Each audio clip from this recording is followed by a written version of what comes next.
Evening everyone.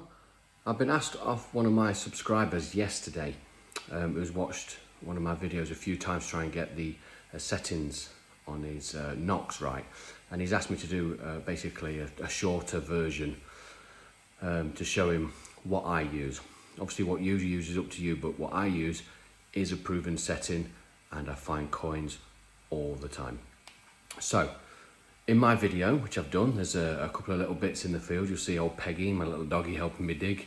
And I've done a very quick step-by-step on the screen settings of what I use when I'm out doing what I do. The only thing I didn't mention was the sensitivity. The sensitivity depends on each field. Now, for me, when I'm adjusting my sensitivity, I turn the sensitivity up as high as I possibly can get it in that field until it starts to chatter, and then I turn it down one by one until it stops chattering, and then I know that's about as high a setting as I can get for my sensitivity without it becoming a bit of a nuisance. A bit like if you should turn on the old radios where you turn up the white noise, the squawk, and then turn it down just so it stops that white noise. Similar process. Please feel free to subscribe or share my videos, please, if you can. It really does help. Like them, that definitely helps, and please tell your friends about it. And then on the bottom about here you will see my company, which I've started, which is QIKCLIX.co.uk, QIKCLIX, QIKCLIX.co.uk. Please go on the website, have a look. I've got a few things now. I've got the my QIKCLIX holder original, which is a nice leather one that's in brown and black. I've now come up with a completely waterproof version of that, so it can be used for mudlarking, it can be used for diving or snorkeling with a detector. It sits on the waist, it's the same thing, it's completely waterproof, you can go in salt water, it won't rot. Same principle, great bit of kit. And I'm also in the process of releasing a new one called the QIKCLIX Dot, which is a miniature version. Just have a look on the website, you'll love them. The rubber one I think is going to be a good one for those who work in wet environments. So tonight I went out for 2 hours, and in those 2 hours using my settings, you'll see that in the video in the field that I use. Dead simple setup. Switch it on, air balance, ground balance, move along the settings.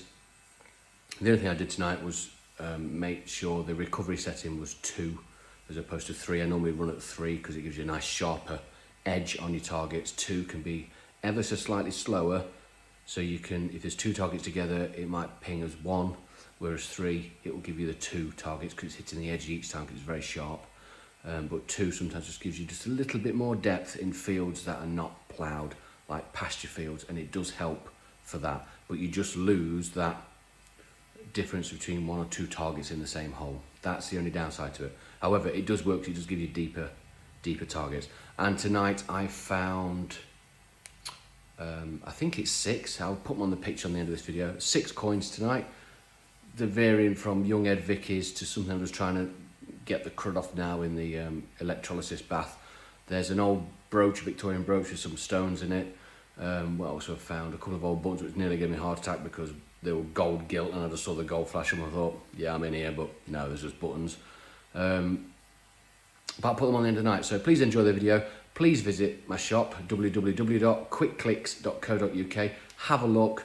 The great gifts, great for Father's Day coming up, particularly the rubber one. The rubber one I think is going to do really, really well for those who basically are in the water setting or near to water and are likely to get it very, very wet. I think it'll work brilliant, particularly those beach detected and things like that. All right, thanks guys, enjoy. The rest of the video is for the subscriber who asked for the setting, and just a little bits of fun bits on it as well. All right, take care guys. Evening everyone. One of my subscribers asked me to kind of just do a rundown version of the settings I use to detect. He asked me, I think it was yesterday. So here we go, I'll just do the settings for him. So I've got the machine turned off at the minute. So here's the machine turned off. I get to the field. Turn her on. She does a thing. First thing I do, hold her up in the air, do the ground air balance. Next setting along, a bounce, and then that shuts up. Now, so my next setting is my volume. I have it at 25 for everything. I'm a bit mutton, I like to hear it. I always have field 1. Unless I'm on the beach, I don't put it on anything else, it's always field 1. The next setting is your threshold. Someone got confused with this before and had it right up here. Unless you want to go really technical and deep into it, leave it at 0. It's not really going to make much difference for you. 5 tones. I always have 5 tones. You can adjust your notches out there for your iron and stuff. Leave it at 5. There's my notches, so I can go down. Ooh, leave it down to this, so it's -9 up to that point up the top there is where I notch out. Next one, this is where some people are getting confused. If it's a freshly ploughed field for me, I will put it on recovery 3. If it's on recovery 2, it can just be a little bit too much. On a freshly ploughed field, you don't need to go that deep really, because obviously it turns it up. In a field like this never ever gets ploughed. It's not been ploughed in a long time, and it's generally bird cover. And I want to get a little bit deeper, so I turn that, which is my recovery, down to 2. It gives me a little bit deeper. It doesn't make the target so precise. So if you've got targets directly next to each other, rather than going ding ding twice, it might just give you 1 ding because they're now next to each other, but it'll give you a little bit more depth. And then, oops, wrong one. It says, hold down the settings button. I always use F2. I always use number 3. That's my iron bias. Come back out of that to metal detect, and that is my proven working coin setting, and it works really, really well. All right, guys, see you in a bit. And there she is, Peggy the detecting dog. Find it, Peg. Find it. Good girl. Good girl. Who's a good girl? Who's a good girl? Find it, good girl. Where's that treasure? Find it. Good girl. Good girl.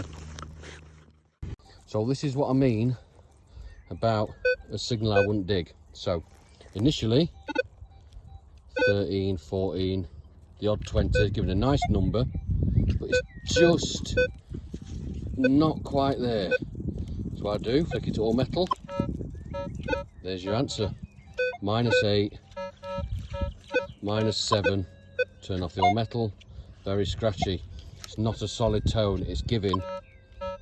That's your machine trying to do what you want your machine to do. I wouldn't dig it. And this is the difference from the previous video to this video. So already it's loud and it's telling me there's something there.